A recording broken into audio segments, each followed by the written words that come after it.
Welcome back, boys and girls. And today I'm going to introduce you a rifle that I just couldn't justify to buy one for myself, but I was lucky enough to have a buddy, Attack to Defend Jung, who had Mini 14 Tactical. Now, I say I couldn't justify to buy one because of three reasons. Number one, the price point. Number two, Mini 14 is not really well known for their accuracy, and for me, accuracy is really important. And number three, this is not easy to field strip or take it apart and put it back together. So I have 6 AR rifles, but no Mini 14. So needless to say, I'm excited. Let's get on with the review. Okay, let's first talk about the price. Now, MSRP on this rifle is $1339. He bought this used for $800. And I looked into it, and I don't know if you could see it or not, but there is a lot of wearing signs, so I was a little concerned about the barrel. But it was kind of hard to see the crown and the barrel with a flashlight on there. But I looked at it, and the barrel looks fine. I'm just hoping this is accurate enough to do some fun shooting, and I'm sure it will, we'll see. But looking at it in person, it is a beautiful rifle. Now, overall length on this rifle is 36.75 inches, and the barrel is 16 inches with 1:9 twist rate. And the front side is fixed, but the rear side is fully adjustable. And on the top, it says 223. Now, they have an option for 5.56, so when you buy Mini 14, you don't want to change calibers from 5.56 to 223. So if you want to shoot 5.56, buy one that says 5.56. But if you want to shoot 223, buy the one that says 223. I do not recommend you to change calibers with one rifle. On the top of the receiver is set in a way that you could buy a scope ring for the Mini 14 and install the scope. Sky, it is empty. Now to release the action, all you have to do is put the charging handle back and let it go. And if you leave the action open without the magazine, there is an action hold button. Push.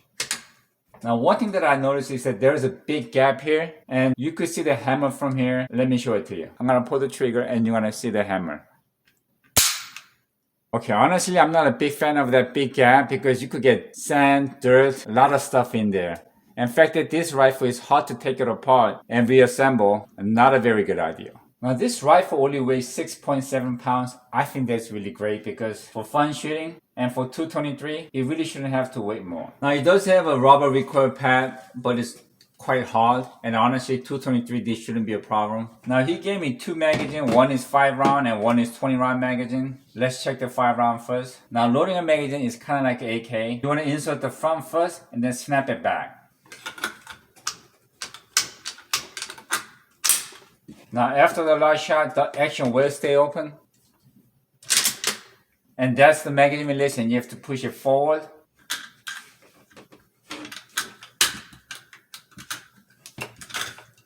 .20 round magazine.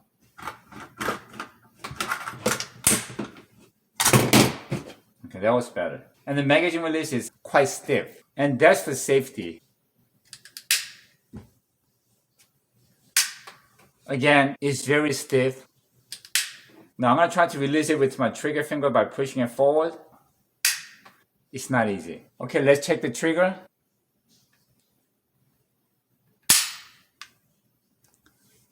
Okay, it does have quite a lot of pre-travel, and it's not really heavy. It feels maybe about 5 pounds, or maybe a little less. Let's check the trigger pull.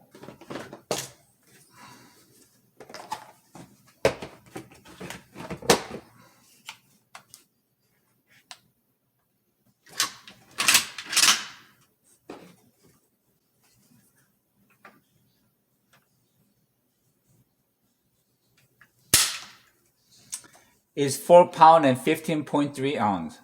One more time.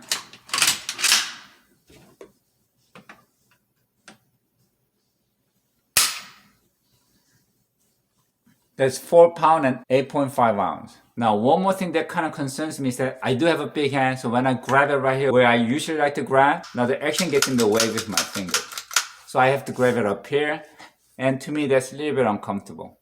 Okay, since this is not my rifle, I left it as it is, so I could give it back to him in the same condition. But let's hit the range and see how fun this is. Okay, so let's see how this Mini 14 does. And I'm going to be shooting at a gong at 100 yards.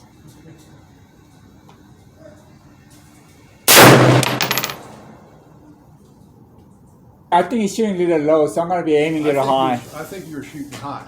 Oh, was that? I don't know. I was from off to the side. It looked like it was high. I'll watch it and see where it goes. Okay, I'm gonna aim at the top of the gong.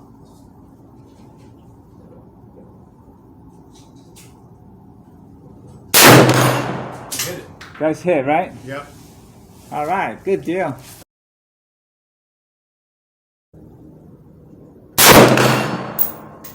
Bingo.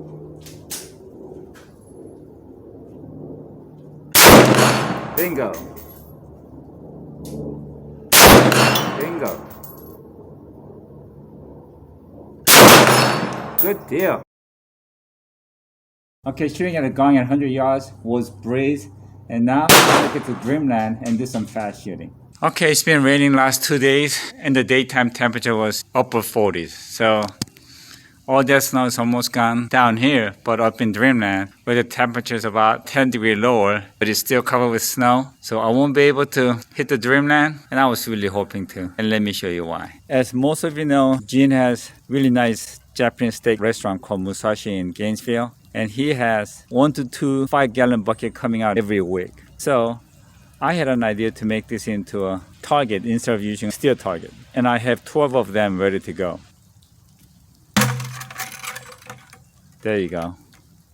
As most of you know, steel targets are very heavy, they're hard to move around, so it's not easy to set up a new shooting course. But with this simple bucket target system that I came up with, we could set up a new course with breeze. They are ready to go. I just need a little break from the weather.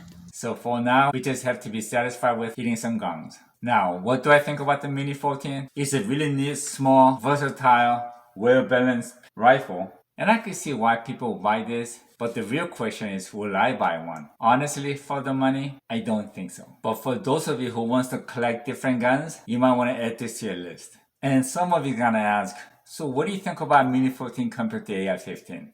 I thought you would ask that, so that's coming next.